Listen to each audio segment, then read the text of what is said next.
Halloween trigger words for Instagram DMs. Trick or treat? If you're looking to add a Halloween twist to your Instagram DMs, here's how to use specific trigger words that unlock fun, spooky effects in your messages. First, open the Instagram app on your mobile device and go to your direct messages. Select a friend or group chat where you'd like to add some Halloween fun. To activate Halloween effects, type in special words like Halloween, pumpkin, ghost, witch. Send your message with the Halloween trigger word, and you'll see a short animation appear in your chat. Here's how it looks. Experiment with other spooky words. Instagram sometimes adds new words for seasonal events.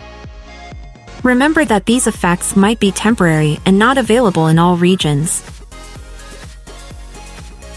If this tutorial helped, be sure to like, subscribe, and check out more seasonal tips and tricks on our channel.